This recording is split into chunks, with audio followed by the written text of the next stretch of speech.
29 octobre 1921. Jésus, confiné et seul dans sombre prison.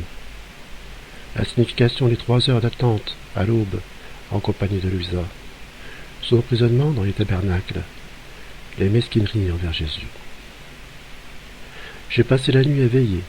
Souvent, mes pensées volaient vers mon Jésus attaché en prison. Je voulais embrasser ses genoux qui tremblaient à cause de la cruelle position dans laquelle ses ennemis l'avaient attaché. Je voulais essuyer des crachats dont il était souillé. Pendant que je pensais à cela, mon Jésus, ma vie, m'apparut dans une profonde noirceur, dans laquelle je pouvais à peine distinguer son adorable personne. Sanglotant, il me dit « Fille, mes ennemis m'ont laissé seul en prison, horriblement attaché et dans le noir.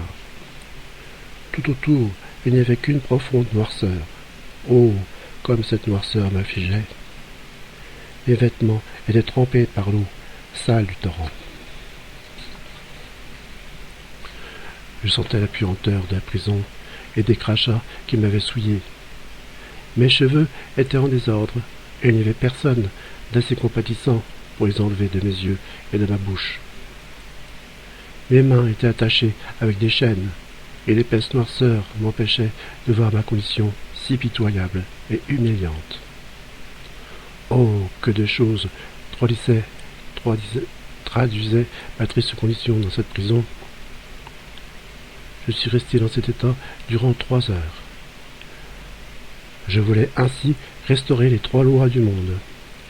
La loi de la nature, la loi écrite et la loi de la grâce.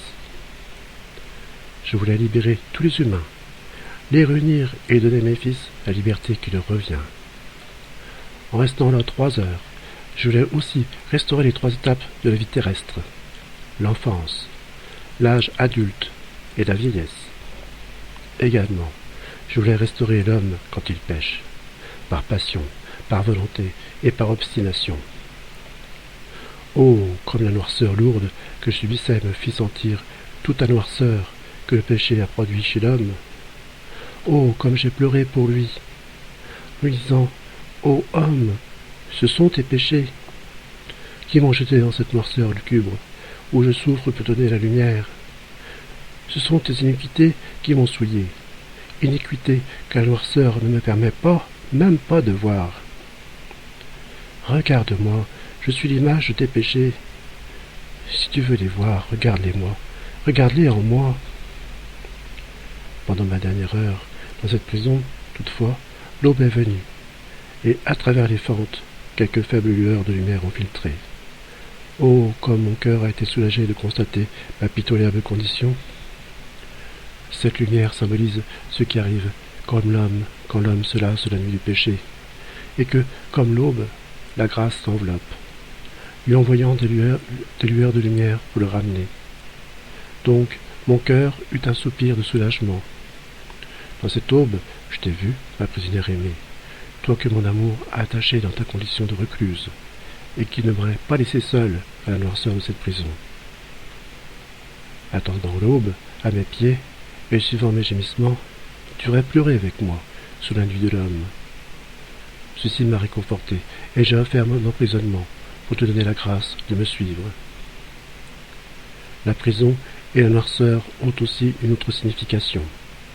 Mes longs emprisonnements dans les tabernacles et la solitude dans laquelle je suis laissé, souvent sans personne qui me parle ou qui m'envoie un regard d'amour. Et parfois, dans l'hostie sacrée, je sens le contact de langues indignes, la puanteur de mains envenimées et corrompues, et l'absence de mains pures qui me touchent et me parfument de leur amour. Que de fois l'ingratitude humaine me laisse dans la noirceur, sans même la maigre lumière d'une lampe.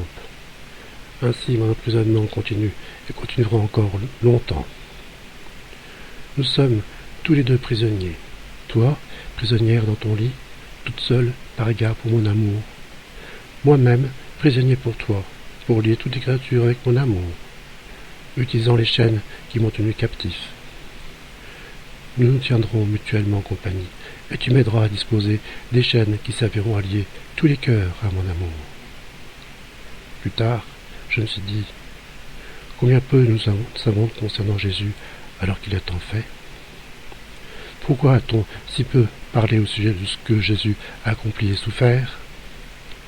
Jésus, revenant de nouveau, ajouta, ma fille, tous sont chiches avec moi, même les bons. De quelle pinglerie ils font preuve envers moi? Combien de restrictions envers moi? Combien de choses que je leur dis, et qui comprennent à mon sujet, mais qu'ils ne révèlent pas? Et combien de fois, toi-même, n'es-tu pas chiche avec moi? Combien de fois? Soit que tu n'écrives pas ce que je te dis, ou que tu ne le révèles pas. C'est un acte d'avarice par rapport à moi, parce que chaque nouvelle connaissance que l'on a de moi est une gloire de plus, et un amour de plus que je reçois des créatures. Sois plus généreuse envers moi, et je serai plus envers toi.